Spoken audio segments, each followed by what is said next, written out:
آج کے اس گہرے فکری جائزے میں ہم اصل میں ان الہی قوانین کو سمجھنے کی کوشش کر رہے ہیں جو صدیوں پہلے بھی سچ تھے اور آج بھی پوری طرح نافذ ہیں۔ بالکل، اور یہ سمجھنا ام، انتہائی ضروری ہے۔ صحیح بات ہے۔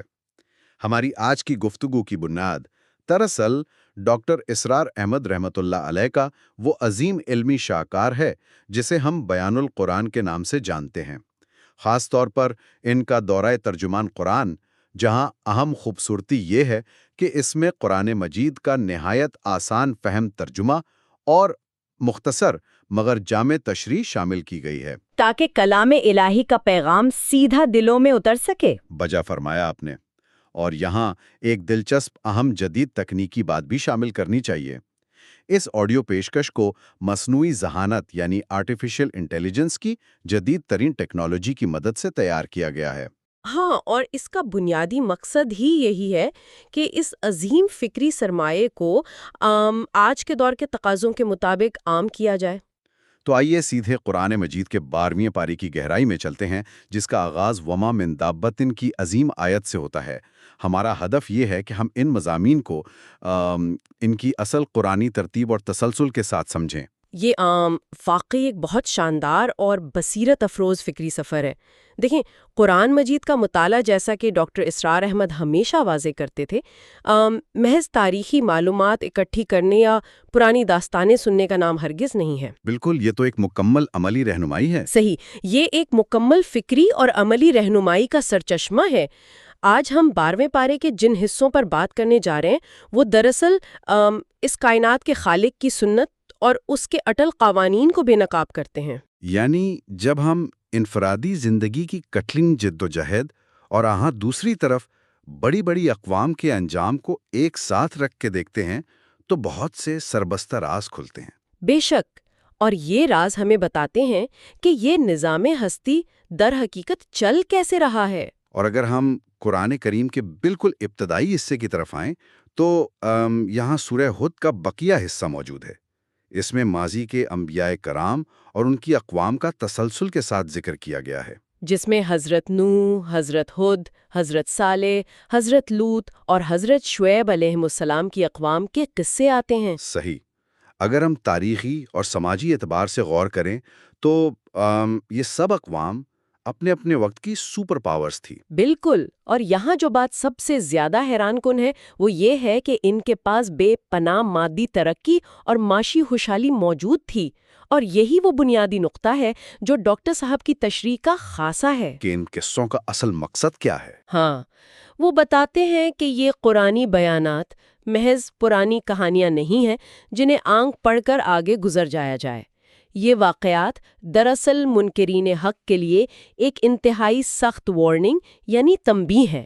اگر ہم ان اقوام کی تفصیلات کو ذرا وسیع تر تناظر میں دیکھیں تو قوم عاد کی مثال لے لیجئے۔ ان کا تمام تر تکبر ان کی غیر معمولی جسمانی طاقت اور شاندار عمارتوں پر تھا۔ اور قوم سمود نے تو اس سے بھی آگے بڑھ کر پہاڑوں کو تراش کر ایسے محل تعمیر کیے جنہیں وہ ہر آفت سے محفوظ سمجھتے تھے۔ یعنی بالکل ناقابل تسخیر۔ صحیح بات ہے۔ پھر قوم لوط کی معاشی خوشحالی اور قوم شعیب کا تجارتی غلبہ، یہ سب ان کی مادی طاقت کے واضح مظاہر تھے۔ پھر تو جب کوئی قوم حق کو جھٹلا دیتی ہے اور سرکشی پر اتر آتی ہے تو تاریخ کی عدالت اپنا بے رحم فیصلہ سناتی ہے۔ ثابت کرتا ہے کہ مادی طاقت چاہے کتنی ہی جدید کیوں نہ ہو، کبھی بھی خدائی پکڑ کے سامنے رکاوٹ نہیں بن سکتی۔ یہ واضح نشان عبرت ہے۔ ان اجتماعی اور بڑی سطح کی تباہیوں کے ذکر کے فوراً بعد اسی پیرے میں گفتگو کا رخ یکدم بدلتا ہے اور سورہ یوسف کا آغاز ہوتا ہے، جو کہ ایک بہت ہی حیران کن اور فکر انگیز تبدیلی ہے۔ صحیح کا بات بڑی بڑی اقوام کی تباہی اور تاریخ کے ملبے سے نکل کر ایک فرد واحد کی طرف آ جاتی ہے۔ ایک نبی کی تعمیر اور ان کی زندگی کے نشیب و فراز سامنے آتے ہیں۔ قرآن نے خود اس سورہ کو احسن القصص یعنی بہترین قصہ قرار دیا ہے۔ اس مقام پر یہ بات پوری سنجیدگی سے واضح کرنا ضروری ہے کہ احسن القصص کے اس لقب کو ہرگز کسی دنیاوی ڈرامے یا افسانے کی صنف پر قیاس نہ کیا جائے۔ کلام الہی کا تقدس اور اس کا وقار ان ساتھی تشبیہات سے بہت بلند ہے۔ بالکل، یہ سورہ دراصل انسانی زندگی کے نشیب و فراز، رشتوں کے نکاحت اور سب سے بڑھ کر اللہ کی تدبیر کی شاہکار عکاسی ہے۔ اور اللہ کی تدبیر کا یہ پہلو تو واقعی پوری سورہ پر محیط ہے۔ انسان اپنی محدود عقل سے اپنے حسد یا لالچ کی بنیاد پر جو بھی چالیں چلتا ہے، اللہ کی بے عیب تدبیر ان سب پر کیسے غالب آ جاتی ہے، یہ اس سورہ کی سب سے بڑی دلیل ہے۔ یہاں یہ بات انتہائی دلچسپ ہو جاتی ہے جب ہم سورہ کے ابتدائی واقعات کو دیکھتے ہیں۔ حضرت یوسف علیہ السلام کا وہ حیرت انگیز خواب جس میں سورج، چاند اور ستارے سجدہ کر رہے ہیں۔ اور اس خواب کے فوراً بعد انسانی نفسیات کا ایک بہت تاریک پہلو نمایاں ہوتا ہے۔ ان کے سوتیلے بھائیوں کی شدید حسد پر مبنی سازش سامنے آتی ہے۔ حسد واقعی انسان کو اندھا کر دیتا ہے۔ بے شک وہ بھائی اپنے والد کی توجہ اور محبت کو خالصتاً اپنے لیے چاہتے تھے، اور اس حسد نے انہیں اس حد تک گرا دیا کہ انہوں نے ایک معصوم بچے کو دھوکے سے تاریک کنویں میں پھینک دیا۔ اور پھر واپس آ کر اپنے بوڑھے باپ کے سامنے بھیڑیے کے کھا جانے کا ایک جھوٹا افسانہ بھی گڑھ لیا۔ یہ سلسلہ بظاہر بھائیوں کی کامیاب تدبیر لگ رہا تھا، لیکن حقیقت میں یہ عین اسی الہی منصوبے کا پہلا قدم تھا جو حضرت یوسف کو بالآخر مصر کے تخت تک لے جانے والا تھا۔ یہاں اس کنویں والے واقعے کے بعد ایک اور پہلو بہت گہری توجہ کا متقاضی ہے۔ جب حضرت یعقوب علیہ السلام کو ان کے چاہیتے بیٹے کی خون آلود قمیض پیش کی گئی تو اتنے بڑے صدمے کے باوجود ان کا رد عمل عام انسانوں جیسا نہیں تھا۔ اور یہی وہ مقام ہے کہ ہاں ڈاکٹر اسرار صاحب صبر جمیل کے قرآنی تصور کی انتہائی گہرائی میں جاتے ہیں۔ انہوں نے واویلا کرنے کے بجائے فرمایا فصبر جمیل، یعنی کوئی مجبوری کی خاموشی یا شکوہ نہیں۔ بالکل، صبر جمیل سے مراد وہ خوبصورت اور اعلیٰ ترین صبر ہے جس میں انسان اپنی تکلیف اور اپنے نقصان کا شکوہ کسی بھی مخلوق سے نہیں کرتا، وہ اپنا غم صرف اور صرف اپنے خالق کے سامنے رکھتا ہے۔ یہ انسان کے کامل توکل کی سب سے بڑی دلیل ہے۔ اگر ہم اسے آج کے تناظر میں دیکھیں تو یہ تصور بہت منفرد ہے۔ لوگ غم آنے پر دنیا کے سامنے روتے ہیں، جبکہ ایک نبی تنہائی میں اپنے رب کے سامنے آنسو بہاتا ہے۔ صحیح رابط قائم کیا آپ نے۔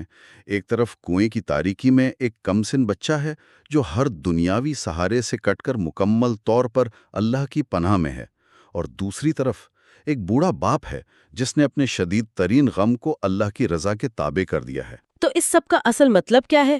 یعنی اگر ان واقعات کو دیکھا جائے تو یہ محض ایک خاندان کی دکھ بھری کہانی سے بڑھ کر ہمیں کیا پیغام دے رہے ہیں؟ دیکھیں، یہ سورہ دراصل حق اور باطل کے درمیان اس دائمی کشمکش کا بہترین نمونہ ہے جو ہر دور میں جاری رہتی ہے۔ یہ سکھاتا ہے کہ اللہ کے مخلص بندوں کی کردار سازی کیسے ہوتی ہے۔ یعنی جب انسان کو دھوکہ دیا جائے اور اسے تنا چھوڑ دیا جائے، یہاں تک کہ غلامی اور قید کی صورتیں برداشت کرنی پڑیں، تو ایسی کٹھن حالات میں ایک سچے بندے کا کردار کیسے نکھر کر سامنے آتا ہے؟ یہ واقعات دراصل اللہ کے مقربین کی اخلاقی تربیت کا مکمل نصاب ہے۔ یہ کردار سازی کے مختلف اور کٹھن مراحل تھے۔ پہلا مرحلہ وہ تاریک کنواں تھا، پھر مصر کا بازار جہاں ایک آزاد انسان کو غلام بنا کر بیچا گیا، اور پھر عزیز مصر کا محل آتا ہے جو بظاہر آسائشوں سے بھرا تھا، لیکن حقیقت میں وہ ایک بہت بڑا اخلاقی امتحان تھا جس کے بعد سالوں تک قید خانے کی آزمائش آئی۔ اور ان سب مراحل میں حضرت یوسف کا کردار مزید کندن من کر ابھرتا ہے۔ یہاں مجھے ڈاکٹر اسرار احمد رحمۃ اللہ علیہ کے ایک خاص اور منفرد زاویہ نگاہ کا ذکر کرنا ہے، جو کہ ان واقعات کی تفہیم کو ایک نیا رخ دیتا ہے۔ بے شک وہ فرماتے ہیں کہ سورہ یوسف کے ان واقعات کو محض صبر کی تلقین تک محدود نہ رکھا جائے، بلکہ وہ اسے ایک مکمل انقلابی ہدایت نامہ قرار دیتے ہیں۔ اور اس سے ایک انتہائی اہم سوال جنم لیتا ہے کہ اللہ تعالیٰ اپنے مقرب اور پسندیدہ بندوں کو آخر اتنی سخت اور جان گسار آزمائشوں سے آخر کیوں گزارتا ہے؟ اس سوال کا جواب واقعی بہت گہری فکر مانگتا ہے۔ اس کا جواب تمکین فی الارض یعنی زمین میں اقتدار اور اختیار عطا کرنے کے قرآنی تصور میں پوشیدہ ہے۔ تمکین فی الارض مطلب زمین پر حقیقی غلبہ اور حکمرانی۔ صحیح۔ اللہ تعالیٰ کا قانون یہ ہے کہ وہ زمین کی خلافت اور بھاری ذمہ داری کسی کچے یا کمزور کندھے پر نہیں ڈالتا۔ اللہ تعالیٰ اپنے بندوں کو ان کڑی آزمائشوں کی بھٹی سے گزار کر کندن بناتا ہے، تاکہ وہ زمین کے اقتدار کو سنبھالنے کے اہل ہو سکیں۔ یہ بالکل ایسا ہی ہے جیسے کچے لوہے کو آہن ایک بھڑکتی ہوئی بھٹی میں ڈالا جاتا ہے تاکہ وہ ناقابل شکست فولاد بن جائے۔ بہت عمدہ تشبیہ ہے۔ حضرت یوسف علیہ السلام کو مصر کا اقتدار اسی طویل آزمائش کے بعد آتا ہوا تاکہ ثابت ہو جائے کہ تمکین کے لیے کیسی بے داغ سیرت درکار ہوتی ہے۔ اس تفصیلی اور گہری گفتگو نے واقعی 12ویں پارے کے مضامین کو سمجھنے میں بہت مدد کی ہے۔ پارے کا یہ سفر انسانی تاریخ کے انجام سے لے کر ایک فرد واحد کی کردار سازی اور زمین پر حکمرانی کے الہی منصوبے کا احاطہ کرتا ہے۔ اور یہ سابقہ واقعات آج کے دور میں بھی اتنے ہی نافذ ہیں۔ کلام الہی ہمیں ہر سطح پر بہترین عملی رہنمائی فراہم کرتا ہے۔ بے شک، اور تدبر ہی وہ کنجی ہے جو ان قرآنی خزانوں تک رسائی دیتی ہے۔ یہاں یہ اعلان کرنا بھی انتہائی مناسب ہوگا کہ دور ترجمہ قرآن کی یہ سلسلہ وار آڈیو سیریز رمضان المبارک کے دوران روزانہ کی بنیاد پر جاری رہے گی۔ اس فکری سفر کا حصہ بننے کے لیے اردو اور انگلش دونوں ورژنز کے لنکس ڈسکرپشن میں موجود ہیں۔ نشست کے بالکل آخر میں آج کی گفتگو کی روشنی میں اہم غور و فکر کے لیے ایک نیا زاویہ چھوڑتے چلتے ہیں۔ سورہ یوسف کے واقعات کو دیکھتے ہوئے یہ مقام غور ہے کہ اکثر عموماً زندگی میں آنے والی اچانک رکاوٹوں اور کنوؤں کو جن میں انسان کبھی نادانستہ گر جاتا ہے وہ اپنی حتمی ناکامی یا زوال سمجھ لیتا ہے۔ انسان اپنی محدود سوچ کی وجہ سے نا امید ہو جاتا ہے۔ صحیح، لیکن کیا یہ ممکن ہے کہ زندگی میں جس چیز کو سب سے بڑی تباہی اور بے بسی سمجھ کر رویا جا رہا ہو، در حقیقت وہ عین اسی وقت آئین کسی بڑی تمکین یعنی کسی عظیم عروج اور اختیار کے اس الہی منصوبے کا بالکل پہلا قدم ہو جسے ابھی محدود نگاہیں دیکھنے سے قاصر ہیں؟ یہ واقعی ایک بہترین سوال ہے جو توکل کی ایک نئی روشنی عطا کرتا ہے۔ تو آئیے اس گہرے سوال کے ساتھ آج کی اس گفتگو کو یہیں مکمل کرتے ہیں اور آگے آنے والے وقت میں ان مضامین کو مزید سمجھنے کی کوشش کریں گے۔ اعوذ باللہ من الشیطان الرجیم، بسم اللہ الرحمن الرحیم۔ ربنا تقبل منا انک انت السمیع العلیم۔ ربنا وجعلنا مسلمين لك ومن ذريتنا أمة مسلمة لك وأرنا مناسكنا وتب علينا إنك أنت التواب الرحيم۔ ربنا آتنا في الدنيا حسنة وفي الآخرة حسنة وقنا عذاب النار۔ ربنا أفرغ علينا صبرا وثبت أقدامنا وانصرنا على القوم الكافرين۔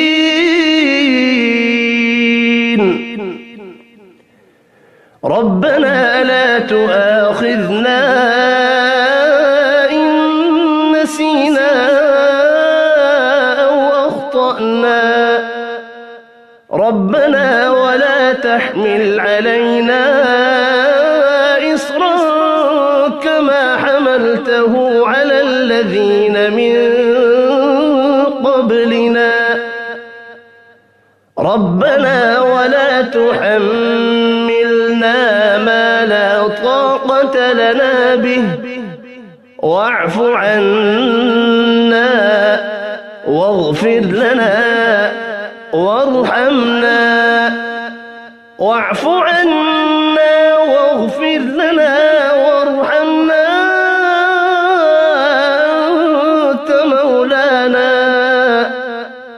أنت مولانا فانصرنا على القوم الكافرين۔ ربنا لا تزغ قلوبنا بعد إذ هديتنا وهب لنا من لدنك رحمة